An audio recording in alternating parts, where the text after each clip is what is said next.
हमारे यहाँ एक कहावत है कि नाव गाँव एतना और दामाद घुर फेंकना। यानी नाम खूब है, भौकाल खूब है, बातें बहुत बड़ी बड़ी हैं, मगर हकीकत में क्या है? नीलबटे सन्नाटा। कुछ ऐसा ही हाल केंद्र की मोदी सत्ता और उनके डबल इंजनों का हो चुका है। यदि आपसे कोई पूछे कि भारत में किसी गरीब के जीवन की क्या कीमत है, तो आप कितना बताएंगे? चलिए छोड़िए, आपकी नज़र में चाहे जो भी हो, मगर सरकार की नज़र में, मोदी सत्ता की नज़र में भारत के गरीबों की कीमत यानी उनकी ज़िंदगी की कीमत शून्य है, शून्य। हाल ही में पहलगाम की घटना हुई, आतंकियों ने हमारे 26 लोगों को मार दिया, देश भर में तहलका मचा। मगर क्या आपको पता है कि इसी देश में हर दिन 60 लोग केवल रेल दुर्घटनाओं में मरते हैं? क्या हुआ? सुन के झटका लगा। अरे अगर इतने में झटका खा जाएंगे तो पूरी कहानी सुनने के बाद क्या हाल होगा महाराज। जी हाँ, एनसीआरबी ने जो आंकड़े रखे हैं वो महामानव के 11.5 साल की सत्ता की हकीकत को बयां करता है। यदि हम संख्या को देखें तो पहलगाम में 26 की मौत ने तहलका मचा दिया और यहाँ भारत में प्रतिदिन रेल की दुर्घटना में 60 लोग मर रहे हैं। यानी हमारी ट्रेनें रोज 60 लोगों को मार रही हैं और किसी को कानो कान खबर तक नहीं। पूरी रिपोर्ट एकदम आसान भाषा में तगड़ी वाली चर्चा के साथ प्रस्तुत करूंगा, मगर आपकी जिम्मेदारी है कि कम से कम 10 अंध भक्त को चुन चुन के भेजिएगा। भक्तों को पता चलना चाहिए कि उनके विश्वगुरु बुलेट ट्रेन तो नहीं चला पाए, लेकिन बुलेट की स्पीड से लोगों की जिंदगी जरूर छीन रहे हैं। हो सकता है उनकी रगों में अगली बार ट्रेन दौड़ने लग जाए, वो भी सुपर फास्ट वाली, जैसे गर्म सिंदूर दौड़ रहा था। बहरहाल, बात जब रगों की आ ही गई है, खून की आ गई है, तो स्वास्थ्य की भी चर्चा कर लेते हैं। जब देखिए तब हुजूर खड़े हो जाते हैं आयुष्मान भारत का प्रचार करने के लिए, मगर हकीकत यह है कि देश में हजारों की संख्या में प्राइवेट अस्पताल कह रहे हैं कि ये महामानव, ये अपनी स्कीम का बोरिया बिस्तर समेटिए और लेके जाइए, हमारे बस का नहीं है इसको चलाना। देखिएगा फ्रंटलाइन की रिपोर्ट ने किस तरीके से आयुष्मान भारत योजना का डीएनए टेस्ट कर दिया है। पूरा ब्लड टेस्ट सामने आ गया है और इस टेस्ट में पता चला है कि ये योजना तो खुद बीमार है, वो भी भयंकर रूप से, अब न तब दम तोड़ने वाली है। मगर जरा ठहरिए, इस देश में एक उत्तराखंड भी तो है और वहां के भाजपाई मुख्यमंत्री हैं जो कि 24 घंटे नफरत की आग में डूबे रहते हैं। उन्होंने महामानव को भी पीछे छोड़ दिया है। किसमें? प्रचार करने में। ये तीनों ही मामले बड़े जबरदस्त हैं, कायदे से सब पर चर्चा करेंगे, मगर उससे पहले आप सभी से एक छोटी सी अपील है। पहली बार हैं तो चैनल को सब्सक्राइब करके घंटी बजा दीजिए टन से। हर एक वीडियो को लाइक और शेयर करना जरूरी होता है, तभी आपका चैनल मजबूत होगा। इसके अलावा आपको मालूम है कि हम किसी धरना सेठ या राजनीतिक दल के दम पर नहीं चलते, इसीलिए खुलकर आपके मुद्दों पर बात हो पाती है। हमारा काम पसंद आता हो तो इसके QR कोड या फिर मोबाइल नंबर का प्रयोग करते हुए जो भी हो सके आर्थिक सहयोग भेजने का प्रयास जरूर करें। बहुत बहुत धन्यवाद। साल 2023 में भारत में ट्रेनें नहीं चली, लाशें चली हैं और मोदी सरकार ने प्रचार की पटरियों पर झूठ का एक्सप्रेस दौड़ा दिया। क्योंकि अगर किसी सभ्य देश में एक साल के भीतर 21,803 लोग रेल हादसों में मर जाएं और सरकार का चेहरा शर्म से झुकने की बजाय कैमरे के सामने मुस्कुराता रहे, तो समझ लीजिए कि या तो सरकार बेहद संवेदनहीन है या फिर पूरी व्यवस्था मौत को मैनेजमेंट की तरह देखती है। और एनडीटीवी की इस रिपोर्ट ने यह कड़वा सच सामने रख दिया है कि कैसे साल 2023 में 24,678 रेल दुर्घटनाएं हुई, जिनमें करीब 22,000 लोगों की जान चली गई। यानी हर दिन औसतन 60 से ज़्यादा लोग मरे और इसके बावजूद भी न प्रधानमंत्री ने इसे राष्ट्रीय आपदा घोषित किया, न कोई बड़ा मुआवजा पैकेज आया और न ही किसी रेल मंत्री का इस्तीफा हुआ। उल्टा सरकार कहती रही कि रेलवे की सुरक्षा पहले से ज़्यादा बेहतर हो गई है, जबकि आंकड़े चिल्ला चिल्ला के कह रहे हैं कि रेलवे अब आम लोगों की कब्रगाह बन चुकी है। मोदी सरकार हाई स्पीड बुलेट ट्रेन के सपने दिखा रही है और ज़मीन की सच्चाई ये है कि आम आदमी की मौतें रेलवे ट्रैक पर इस तरह बिछी हैं जैसे सरकार ने उन्हें गिनती के काबिल भी न समझा हो। क्योंकि अगर सरकार सच में गिनती करती तो हर मौत के पीछे जवाबदेही तय होती, लेकिन यहाँ तो सिस्टम में मृत घोषित है और ये मौतें कोई प्राकृतिक आपदा नहीं है, ये सरकार की प्राथमिकताओं की लापरवाही से पैदा हुई मानव निर्मित आपदा है।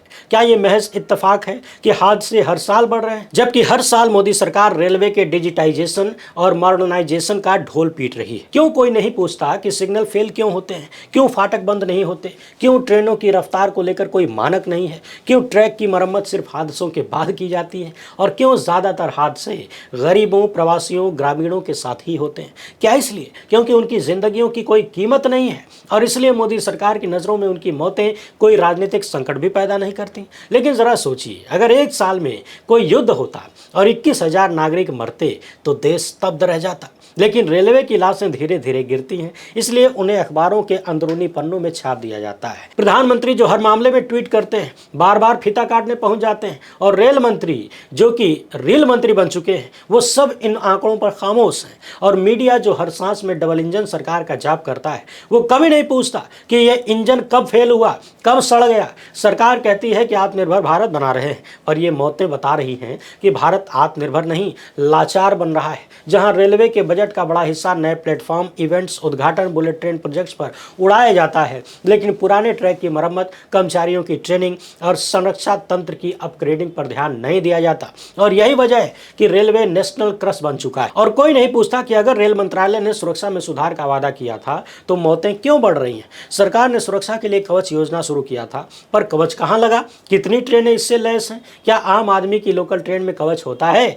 नहीं, वहां तो खाली प्रचार होता है। अब जरा सोचिए, सरकार कहती है कि विकास हो रहा है, लेकिन क्या मौतें विकास का मापदंड हो सकती हैं? प्रधानमंत्री अक्सर कहते हैं कि देश भाग रहा है, दौड़ रहा है। हाँ, शायद कब्र की ओर भाग रहा है, जहां हर दिन 60-100 रेलवे ट्रैक पर गिरते हैं और सरकार कहती है कि सब चंगासी। ये कोई सामान्य दुर्घटनाएं नहीं है, ये एक प्रशासनिक नरसंहार है, जहां लापरवाही एक पॉलिसी बन चुकी और मौतें सिर्फ आंकड़ों में रह गई हैं। ये वही सरकार है जो चुनाव से पहले हर स्टेशन को मॉडल बनाती थी और चुनाव के बाद उसे खुदा हवाले कर देती है।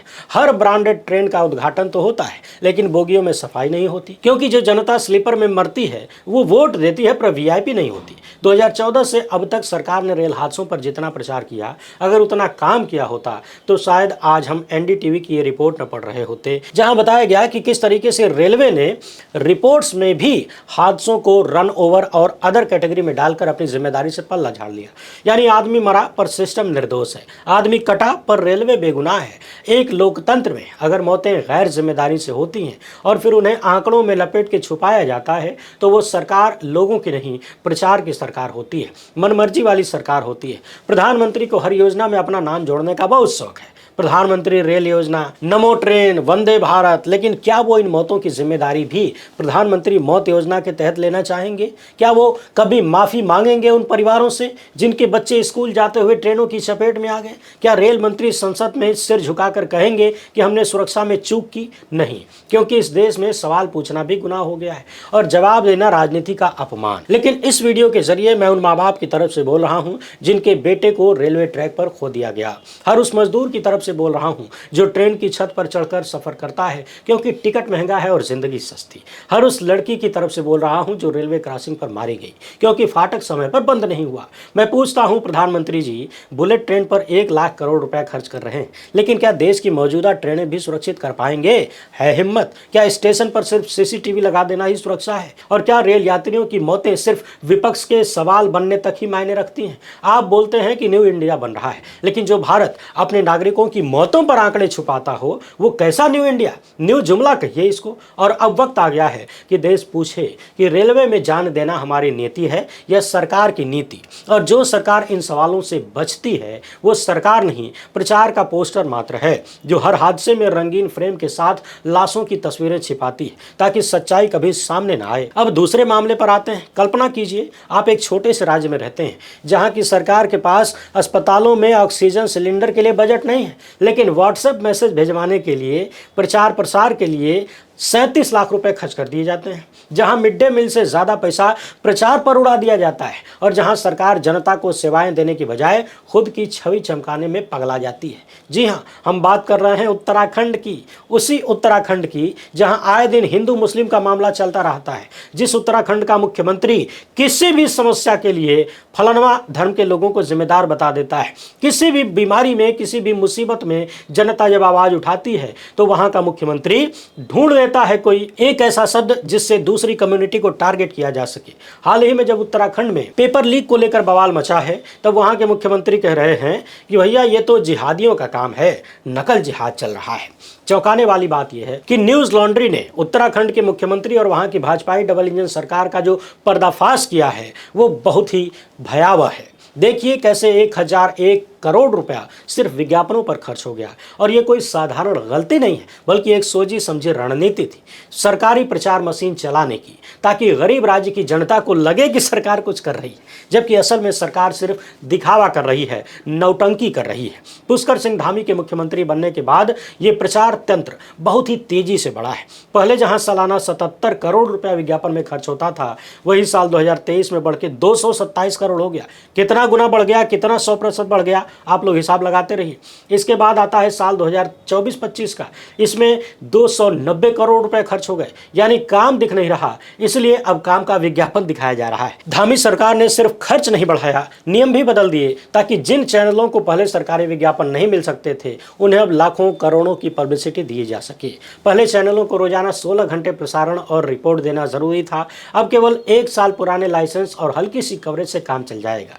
यानी नियम ऐसे बदले गए कि जो चैनल सत्ता की तारीफ करे उसे मोटा भुगतान मिले। अब सुनिए खेल क्या हुआ।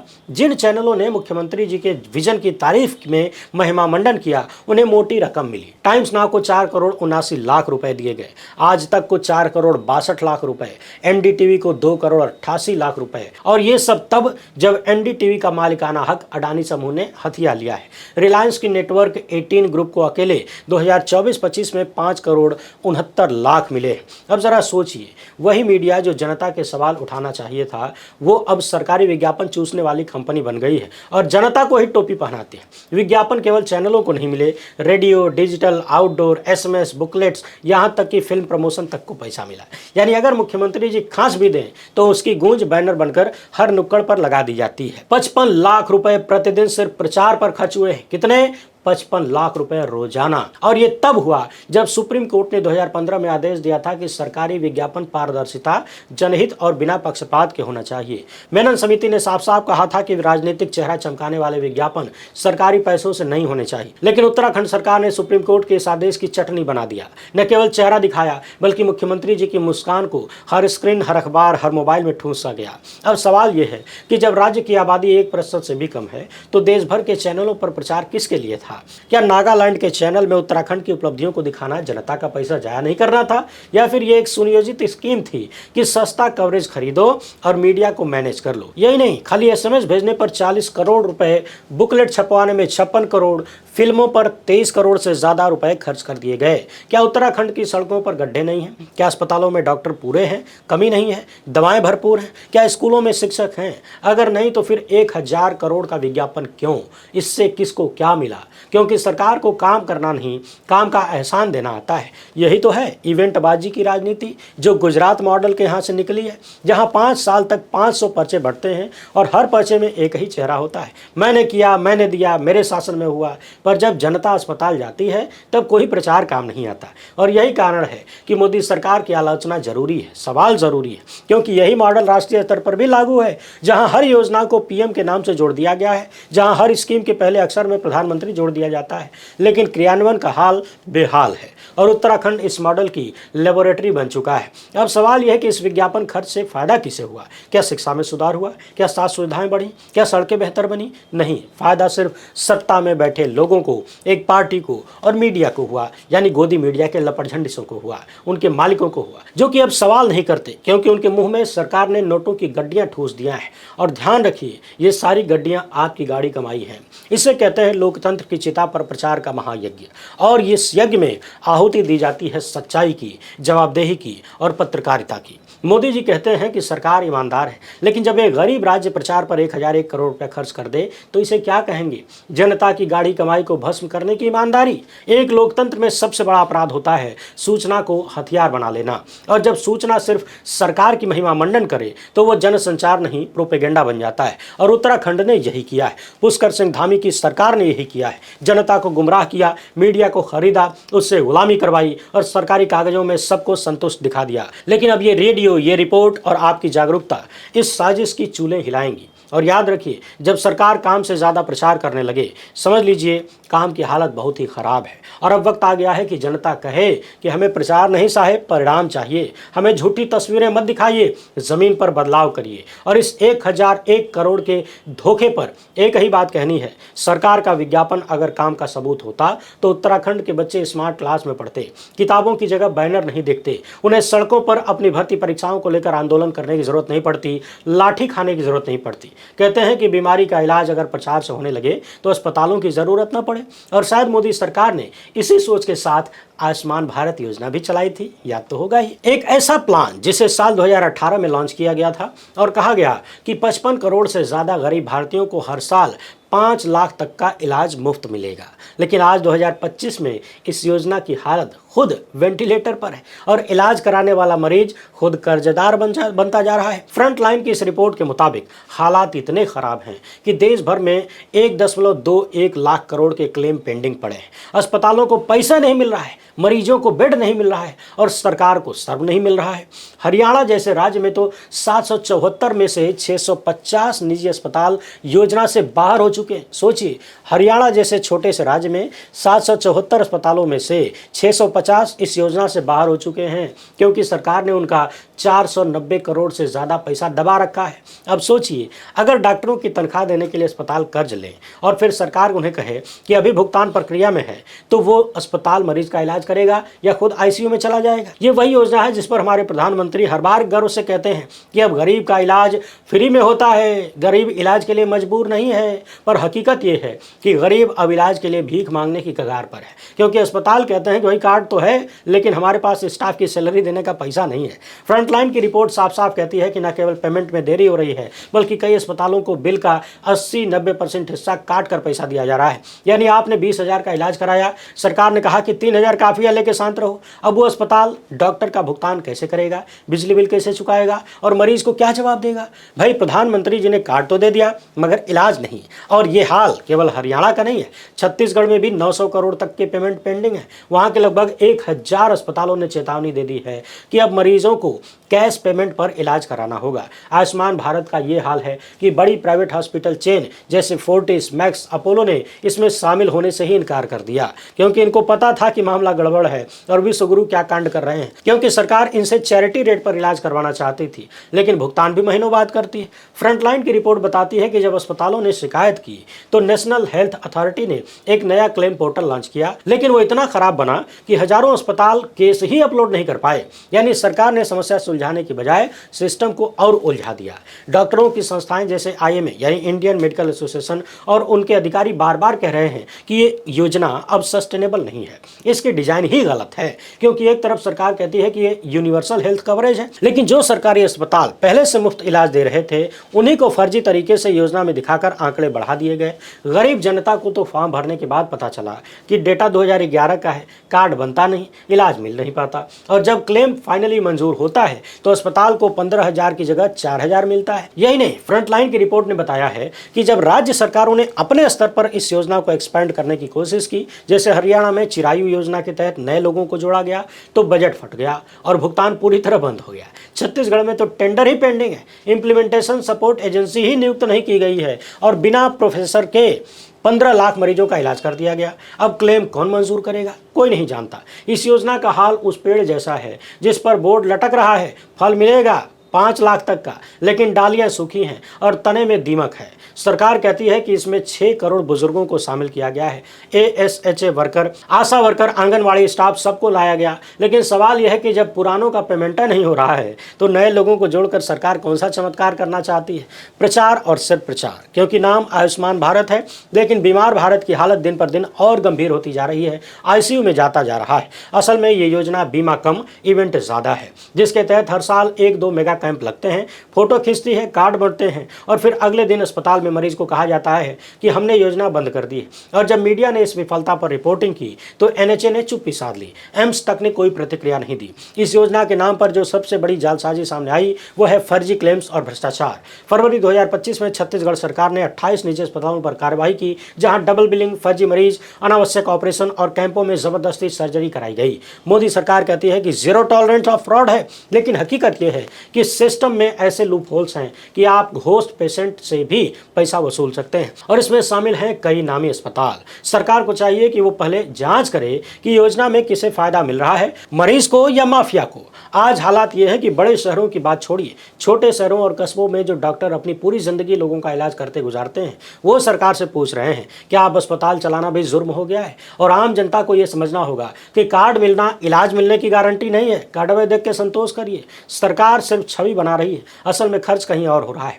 संसद में खुद स्वास्थ्य मंत्रालय ने बताया कि 2025-26 के लिए कुल बजट सिर्फ 9,406 करोड़ है, जबकि देश भर में योजना को सफल बनाने के लिए 1,60,000 करोड़ की जरूरत है। यानी बजट 90% कम है। सोचिए, खर्चा है 100 रुपए का और मिला है खाली 10 रुपया। लेकिन सरकार का वादा 200 रुपए का होता है। ये वही राजनीति है जिसमें इलाज की फोटो आप बन जाता है और बीमारी भी टीवी शो का हिस्सा। जनता को चाहिए कि वो पूछे सरकार इलाज कर रही है या इलाज का प्रचार कर रही है। और इस तरह के आधे अधूरे प्लान से क्या हम वाकई यूनिवर्सल हेल्थ कवरेज पा सकते हैं? जवाब साफ है कि बिल्कुल नहीं, कभी नहीं। क्योंकि जब सरकार मरीज को भी पोस्टर बना दे और अस्पताल को पोस्टर चिपकाने वाला, तो वहां इलाज नहीं होता, वहां केवल धोखा होता है, फ्रॉड होता है और एक मॉडल दिखाकर आपको टोपी पहनाई जाती है। और इसलिए अंत में सिर्फ यही कहूंगा, अगर आयुष्मान भारत वाकई जनता की योजना है तो सरकार को पहले इसका इलाज करना होगा, वरना ये योजना नहीं, एक महंगा प्रचार कार्यक्रम है जो कागज पर स्वस्थ है और जमीन पर बेहद बीमार। इतना बीमार कि अब न तब दम तोड़ सकता है। वैसे आप इन तीनों मामलों पर क्या सोचते हैं? अपनी राय कमेंट बॉक्स में जरूर रखिएगा। पहली बार है तो चैनल को सब्सक्राइब कर लीजिए। हमसे जुड़ने के लिए बहुत बहुत धन्यवाद। जय हिंद।